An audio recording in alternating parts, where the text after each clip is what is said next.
Ashama harka fuunee akkam jirtu nagaa waaqayyo bakka jirtan kallattii jirtanitti isin haa ta'u uummata qishtii uummata jaalalaa isinin jedha akkam jirtu nagaa waaqayyo bakka jirtaniif kallattii jirtanitti isin haa ta'u isinin jedha egaa warroonni nan beekni yoo jiraattan ani kennaa jaalalaa isinin jedha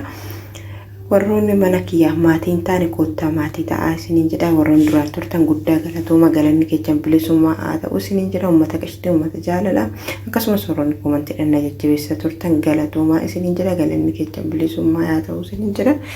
egaa nama gargaaruuf nama ta'uun qofti barbaachisaadha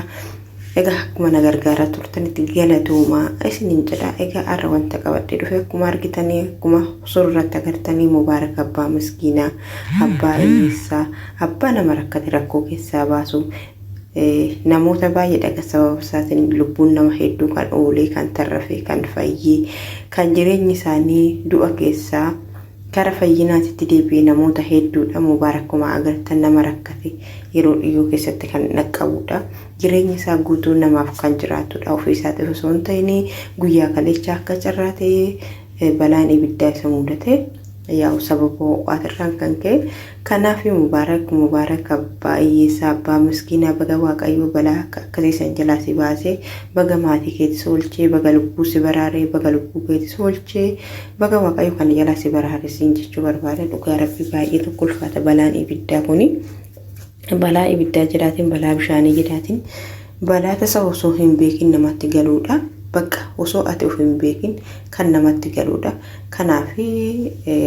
adara kechan ijoolleen biyya namaa keessa biyya namaa jiraattan of eeggannoo guddaa isin jenna of eeggannee bakka kamitti of eeggachuun barbaachisaadha isin jedha waaqayyo balaa kana jalaa waaqayyo sinaa baraaru isin jedha uummata qashtii uummata jaalalaa isin jedha dhugaa baay'ee tokko ulfaata mubaarak musammaa akka carraa ta'e haadha manaa sanatti fi daa'imti isaa hin jirtu waaqayyo immoo waaqayyo sababumaa fi kan kanas namatti fidu waaqayyo sababaa fi kanaafuu waaqayyo baga si baraaree mubaarak abbaa miskiinaa dhugaa rabbii tokko lubbuun kee baga si oolee waan nan lubbuudhaan oolee biraa manni sukubatu uumaamti manni yaa lubbuun namaa ta'uun bada waan ta'e uumaan taanee bidduma tannoodha inni immoo akka carraa ta'e lubbuun isaati hafee jira baga waaqayyo si baasee yaa mubaarak akkuma agartan yeroo dheeraa sooshaal miidiyaa irratti dabarsaa riivii nama dagarchuu danda'a namoonni baay'ee miidhaa guddaa qaba yeroo tokko sooshaal miidiyaan kun jireenya keenya irratti maaliif yeroo baay'ee yoo kana irratti dabarsinu taate sa'aatii riiba keenya sa'aatii boqonnaa keenya sa'aatii maatii keenya wajjin dabarsinutti miidhaan biraan ga'uu danda'a yaa ta'u malee gayaa mubaarak jireenya isaatirra jireenya namaatiif sarrakkisa jireenya ofiitirra jireenya namaaf jiraata rakkataa rakkoo keessa baasaa kan dhibame fayyisaa dhugaa namoonni baay'ee sababa mubaarak ta'e lubbuun namoota baay'ee sababa inni gadi ba'ee dubbate sababa inni imimmaan isaa gannaqu sababa inni waan hundaa ta'eef lubbuun namoota hedduu hafee yaa haa ta'u malee gaammas gargaarsa ammas biraa hin hafne uummanni isaa gizee rakkate gizee beela'ee bakka gizee rakkina guddaa keessa ta'e isaa kan sagalee ta'u garuu akka carraa ta'e kalecha immoo balaan taanii isa mudatee waaqayyo baga isa baase dhugaa wanta akkanaa kun waan xinnaa miti waan baay'ee guddaadha balaa ibiddaa jedha balaa bishaaniidha waaqayyo sinaa baraaru hunduma keenya nama baraaru warroota biyya namaa keessa jiru keessumattuu immoo ijoolleen biyya namaa keessa jiru of eeggannoo guddaa baay'ee sirriitti of eeggachuudha aga dandeenyu tokko maaliif hojjettanii balaa ibiddaa kuni chaarjarii irra ijoolleen tokko anumaanuu dabalatee bilbila namoonni guutuutti sakkaanuu jira kanarree pileesodoo of eegganne wayyaa maaliif balaan kuni nu miidhuu danda'a miidhaan nurraan ga'uu danda'a kanaaf akka jirtanitti ijoolleen biyya arabaa kam keessa jirtan of eeggadhaa bilbila keessan immoo inni tokkoffaan bilbila chaarjera guutanii fooniidhaaf fayyadamuu dhiisuu bilbilli chaarjera osoo ta'u akka carraa ta'e kontineetti ta'e lubbuun keessa sin baasuu mala bilbila keessan immoo yeroo dheeraaf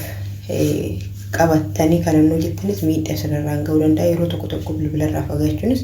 baay'ee barbaachisaadha innis hin jedha waaqayyo hunda keenya nu haa baraaru balaa akkanaa waaqayyo jalaa balaa akkanaa waaqayyo jalaa isin haa baasu kana jedhaatiin dhugaa rabbi bishaan jiraatiin baay'ee ulfaatan isin jedhaga waaqayyo hunda keenya jala abraaru jenna inni biraammoo ijoolleen biyya Beerut keessa jirtanis dhugaa rabbi biyya Beerut akkuma agartanii ho'isaa baay'ee ho'a gisee qorrasaatis baay'ee qorrasaatis ho'asaatis surma jireenyi biyya sanii namaan galu garuu ilma namaatiif yaa'u bakka ni ulfaataa jecha jireenya mijataa muti fakkeenyaaf yeroo gannaa yoo fudhannee jecha uffata fe'ee amma barbaadan uffatanii uffata furdaa miti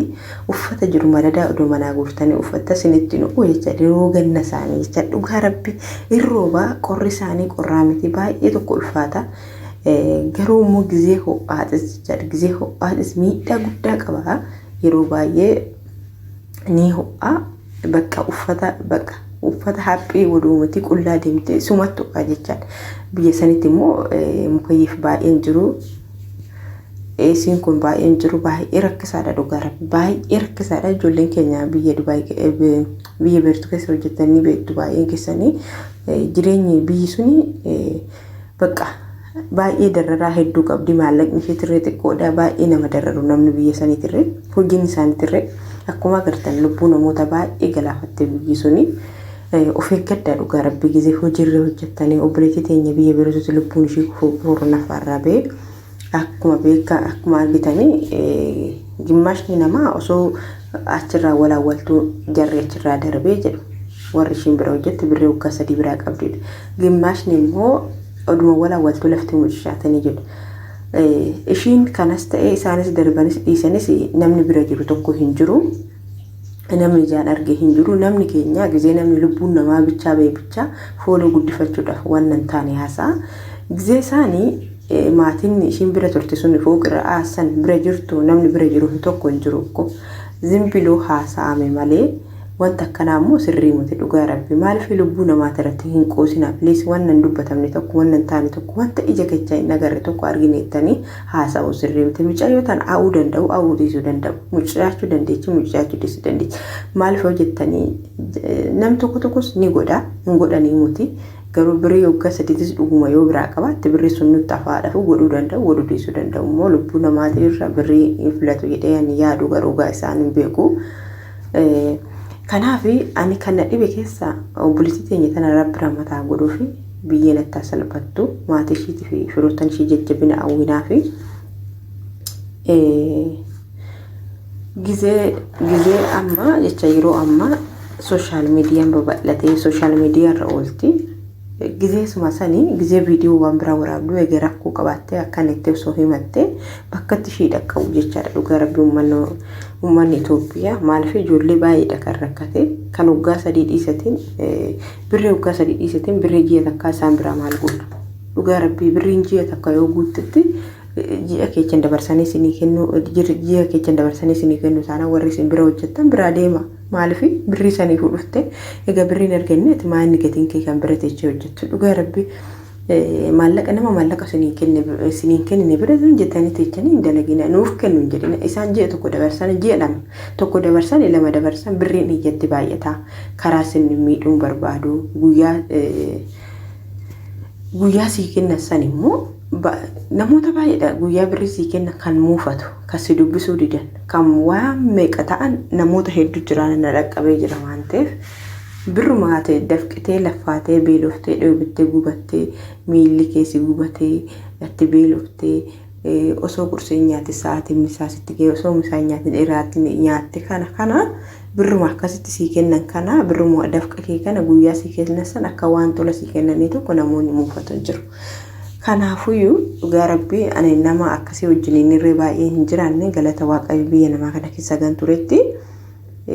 galata waaqayyo garuu manuma gaarii nagee yaa gaarii argachuudhaaf immoo badaa dabarsuun dirqama waan tokko karaa milkaa'inaa yookaan karaa gaarii tokko argachuuf dirqama waan badaa tokko yookaan gufuun ni jiraata garuu wanta hedduun dabarsurree ni jiru. Garuu nama akkasii na mudate jechuumaafanii kanaafi nu mudanne jechuu miti inuma nu mudata garuu yoo si mudate san keessatti immoo of eeggannoo ofii keessa mataa keessanii akka ofii miinii jarri yeroo sanitti si miidhuu barbaadu dhibbatti amma pireezidantii jechuun birrii waggaa 3 bira teechiste amma eenyudha kan lubbuu ofii baasise ishuma ishee namni birrii yoo arge birriin kee ofumaa kee birriin kee suma lubbuu kee baasa of eeggadhaadhas ni jedha.